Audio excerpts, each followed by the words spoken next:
प्रत्येक mutual fund investors अपने risk perception के अनुसार म्यूचुअल फंड सेगमेंट का सिलेक्शन करता है। सेगमेंट के सिलेक्शन करने के बाद उस पर्टिकुलर सेगमेंट में पर्टिकुलर फंड को सिलेक्ट करता है और उस फंड को सिलेक्ट करने के बाद फंड्स की अवेलेबिलिटी के अनुसार वो या तो एसआईपी मोड या लमसम मोड या एसटीपी मोड या एसडब्ल्यूपी मोड ऑफ इन्वेस्टमेंट को फॉलो करता है। आज हम चर्चा करेंगे मिड कैप सेगमेंट्स के उन कुछ फंड्स की जिनका पिछले 15 साल का रिकॉर्ड, चाहे वो एसटीपी मोड ऑफ इन्वेस्टमेंट हो, एसआईपी मोड ऑफ इन्वेस्टमेंट हो या लमसम मोड ऑफ इन्वेस्टमेंट हो, काफ़ी शानदार रहा। और इस फंड को शॉर्टलिस्ट करने के लिए कुछ क्राइटेरिया हमने डिसाइड किया है। और सबसे पहला क्राइटेरिया है कि हमने उन फंड्स को इस बास्केट में रखा है जिनका 3 इयर्स और 5 इयर्स का CAGR या XIR दोनों ही मोर देन 20% हो और 10 इयर्स और 15 इयर्स का CAGR और XIRR मोर देन 17% हो। फ्रेंड्स, मैं फिर रिपीट करना चाहता हूं कि मैंने इस फंड को एक पर्टिकुलर बास्केट में रखने के लिए कुछ क्राइटेरिया को डिसाइड किया है and that criterias are 3 years and 5 years CAGR और and XIR both are more than 20% and 10 years and 15 years CAGR and XIRR is more than 17%.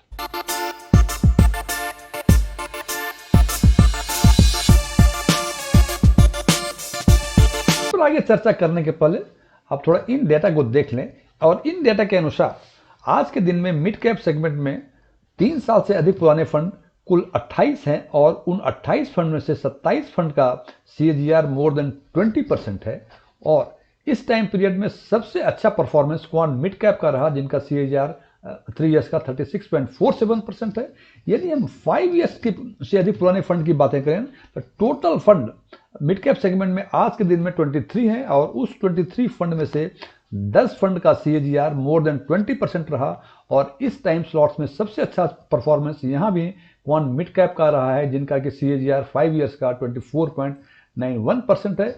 और यदि 10 इयर्स की बातें करें तो टोटल फंड 19 है आज के दिन में जो मिड कैप सेगमेंट में 10 साल या उससे अधिक पुराने हैं और उस 19 फंड में से सारे फंड ने का CAGR जो है वो मोर देन 17% है। और इस टाइम पीरियड में सबसे बेहतर performance Kotak emerging equity fund का है जिनका 10 इयर्स का CAGR 23.07% है। और यही बातें यदि 15 इयर्स की करें तो टोटल फंड आज के दिन में 17 फंड्स हैं मिड कैप सेगमेंट में जो 15 साल या उससे अधिक पुराने हैं और उनमें से 16 फंड ने मोर देन 70% का CAGR दिया है। और सबसे अच्छा performance HDFC mid cap opportunity का है जिनका CAGR 15 इयर्स का 22.56% है। ये सारी बातें हमने अभी तक CAGR की हैं, यानी यदि आप लमसम इन्वेस्ट करते हैं तो उसके परफॉर्मेंस की चर्चा की है।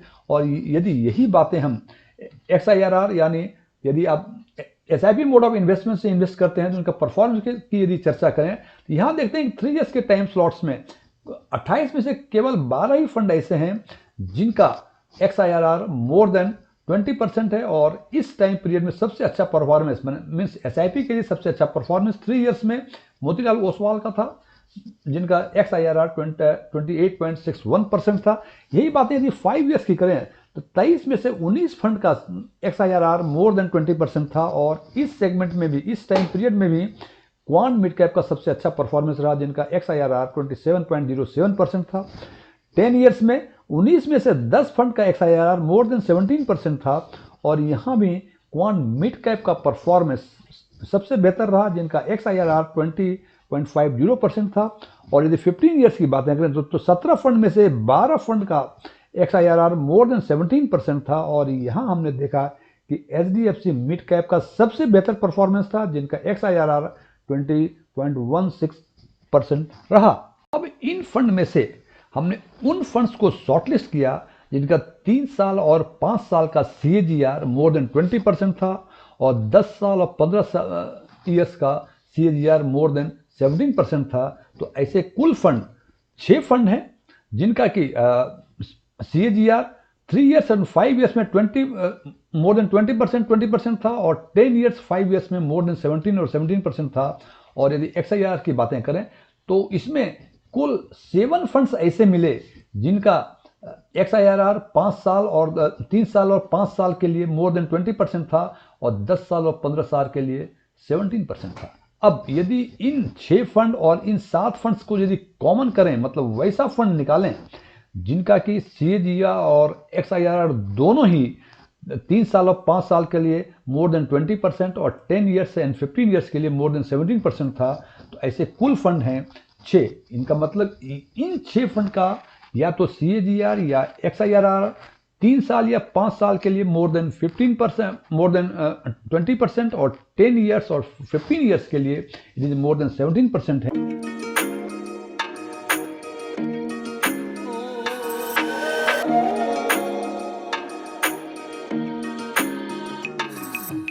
और ये फंड हैं टाटा का mid cap, Nippon India growth fund, SBI magnum mid cap, Kotak emerging equity fund, Edelweiss का मिड कैप और SDFC का मिड कैप। और यही 6 फंड यहाँ भी हैं। इसका मतलब अभी तक जो शॉर्टलिस्ट किया है 6 फंड्स, इसका मतलब ये 6 फंड्स ऐसे हैं जिनका 3 ईयर्स और 5 ईयर्स का CAGR या XIRR मोर देन 20% है और 10 ईयर्स और 15 ईयर्स का या तो CAGR या XIRR दोनों ही मोर देन 17% है। अब इसको टेस्टिफाई करना चाहेंगे कि जो बेंचमार्क हमने रखा था, जो शॉर्टलिस्ट करने का क्राइटेरिया रखा था 20% और 17% का, वो इसमें है या नहीं है। तो इसको हम इस ढंग से देखते हैं।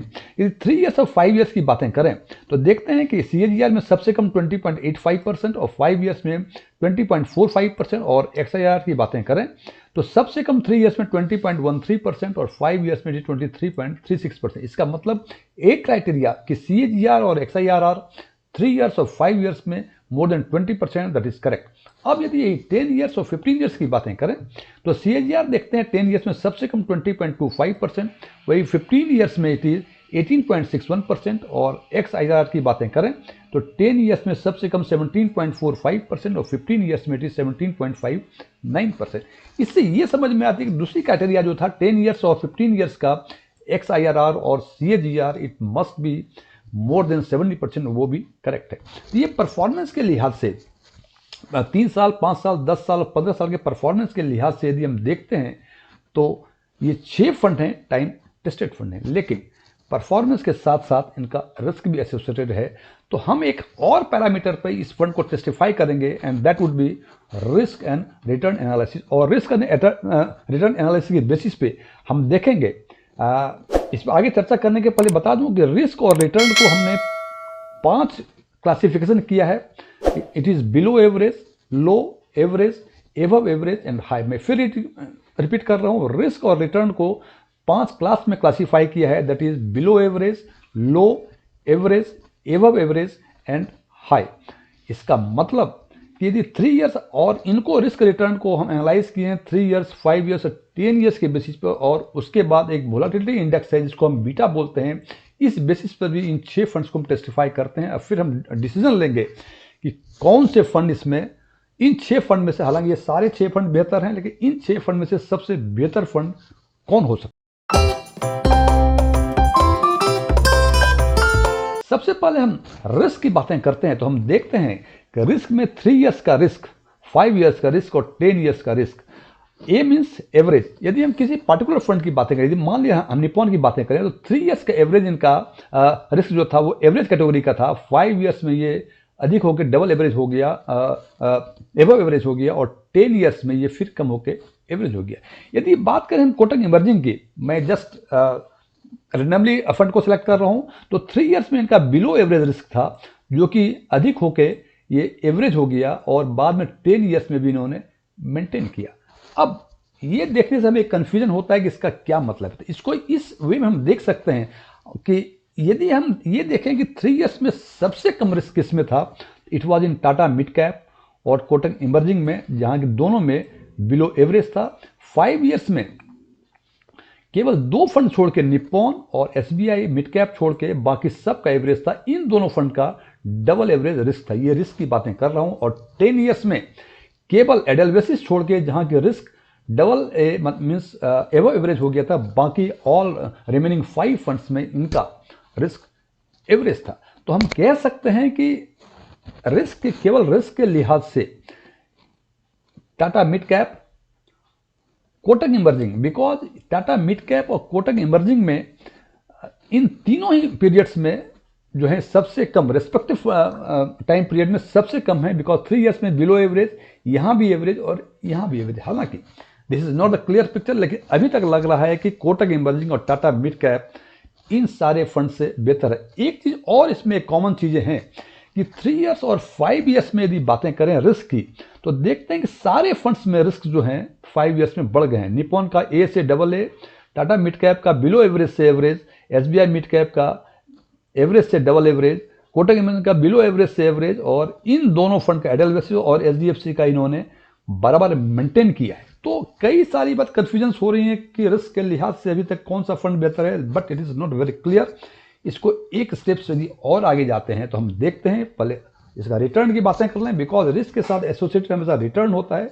तो हम देखते हैं कि रिटर्न के 3 इयर्स में यदि देखें तो 2 फंड ऐसे हैं जिनका कि रिटर्न एवब एवरेज है, इट इज निपॉन इंडिया और एसबीआई मिड कैप। अब यदि इनको देखते हैं तो इनका रिस्क यहाँ एवरेज था तो रिटर्न डबल एवरेज हो गया, यहाँ रिस्क बिलो एवरेज था तो रिटर्न एवरेज हो गया। तो it is still it makes a confusion. दूसरी चीजें 5 इयर्स में देखते हैं कि सारे ही फंड्स का रिटर्न डबल ए था, मीन्स एबव एवरेज था, और 10 इयर्स में एक फंड ऐसा है जिनका रिटर्न हाई है, इट इज कोटक इमर्जिंग, और एक हाई जो देखते हैं 3 इयर्स में एचडीएफसी का हाई है। मतलब 2 ही रिटर्न हाई हैं, एचडीएफसी के 3 इयर्स में और कोटक इमर्जिंग के 10 इयर्स में। हालांकि अभी पिक्चर बहुत क्लियर नहीं है। एक स्टेप्स और यदि आगे जाएं तो अब हम देखते हैं कि ये कुल मिला के 6 पैरामीटर्स हैं। रिस्क का रिटर्न एक साल का 2-2, 3 इयर्स में रिस्क रिटर्न, 5 इयर्स में रिस्क रिटर्न और 10 इयर्स में रिस्क रिटर्न। और इसका मतलब अभी तक 6 पैरामीटर्स को टेस्टिफाई किया हुआ है। और उस 6 पैरामीटर्स में अब यदि हम देखते हैं कि टाटा मिड कैप 6 में से 1, 2, 3 और 4, ये 6 में से 4 पैरामीटर में ये बेहतर परफॉर्म कर रहे हैं। कोटक इमर्जिंग में 1, 2, 3, 4 एंड 5। अब थोड़ा सा पिक्चर क्लियर हुआ कि यदि कोटक इमर्जिंग और टाटा मिड कैप की यदि बातें करें, जो कि लग रहा है कि बाकी ये 2 फंड्स बाकी फंड से बेहतर हैं सॉरी, तो हमें लग रहा है कि कोटक इमर्जिंग में out of 5 parameters, out of 6 parameters, 5 parameters में इनका परफॉर्मेंस काफ़ी बेहतर है। वो केवल 3 इयर्स का जो रिटर्न था ये इनका एवरेज था, जबकि 3 इयर्स में वेरी हाई का भी हाई ये रिटर्न भी इन्होंने दिया हुआ है। हालांकि इनका रिस्क एचडीएफसी का एवरेज है। तो अभी तक लग रहा है मुझे कि कोटक इमर्जिंग बाकी सारे फंड से बेहतर परफॉर्म कर लें। अब यदि हम beta factor means volatility factor की बातें करें तो बीटा फैक्टर्स में हम देखते हैं इट वेरीज फ्रॉम 0.85 टू 0.92। 0.85 जो है टाटा मिड कैप का है, जो सबसे कम है बीटा वैल्यू, मतलब ये वोलाटिलिटी सबसे कम होगी। और इन 6 फंड में सबसे अधिक वोलाटिलिटी यदि एचडीएफसी का 0.92 है।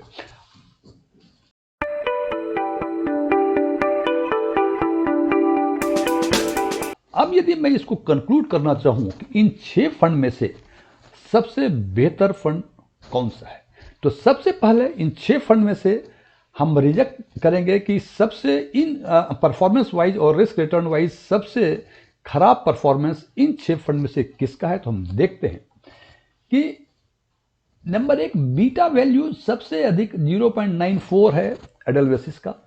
दूसरा, इसमें एक चीज और कॉमन है कि इनका 3 इयर्स में एवरेज रिस्क एवरेज रिटर्न, हालांकि 5 इयर्स में इंप्रूव किया है इन्होंने, रिटर्न रिस्क एवरेज रहा है लेकिन इसका रिटर्न डबल एवरेज हो गया है। लेकिन यहां हम देखते हैं कि रिस्क जो है डबल ए से डबल ए, ये रिस्क बढ़ गया है, जबकि रिटर्न इनका डबल ए से डबल ए ही रहा है। तो सबसे पहले हम ये कोशिश करेंगे अभी कि यदि रिजेक्ट करना हो तो सबसे पहले इन 6 फंड में से इसको रिजेक्ट करना है। और यदि आप बातें करें कि सबसे बेहतर फंड कौन सा दिख रहा है इसमें, तो हम देखें, यदि हम बातें करें टाटा मिड कैप की, देखते हैं ग्रीन किस में है।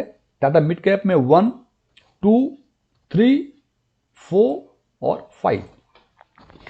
कोटक इमर्जिंग में 1, 2, 3, 4, 5। अब देखते हैं टाटा मिड कैप और कोटक इमर्जिंग में आउट ऑफ 7 5 पैरामीटर्स जो है इनका बहुत बेहतर है। लेकिन जनाब पैरामीटर बेहतर है, लेकिन यदि 10 इयर्स के हम रिटर्न की बातें करें तो सबसे अधिक रिटर्न जो है ये कोटक इमर्जिंग फंड का है। और 3 इयर्स में यदि सबसे कम यदि हम बातें करें रिस्क की तो सबसे कम रिस्क बिलो एवरेज की है। दूसरी बातें क्या हुई हैं कि रिस्क यहाँ बिलो एवरेज से यहाँ इनका भी रिस्क बढ़ गया है, लेकिन रिटर्न जो है यहाँ ए से डबल ए हो गया और ये डबल ए से 10 इयर्स में, जबकि रिस्क इन्होंने बराबर एवरेज का एवरेज लिखा, लेकिन रिटर्न जो है ये हाई कर लिया 10 इयर्स में। नंबर 2, मैं कोटक इमर्जिंग को टॉप पे मतलब out of this 6 funds 1 number पे रखता हूं। और अब बातें करें यदि 2 नंबर की, यदि हम एचडीएफसी को देखें तो एचडीएफसी में देखते हैं कि 3 इयर्स का इनका 3 इयर्स का रिटर्न हाई है और 10 इयर्स का एबव एवरेज है। और रिस्क जो है इनका, सबसे इंपॉर्टेंट चीजें हैं कि रिस्क यहां भी इनका एवरेज रहा, 5 इयर्स में भी एवरेज रहा और 10 इयर्स में भी एवरेज रहा। और हालांकि इनका थोड़ा सा बीटा अधिक है, लेकिन पिछले 10 साल का रिकॉर्ड रिस्क रिटर्न के देखते हैं तो हम एचडीएफसी फंड को नंबर 2 पे रखते हैं।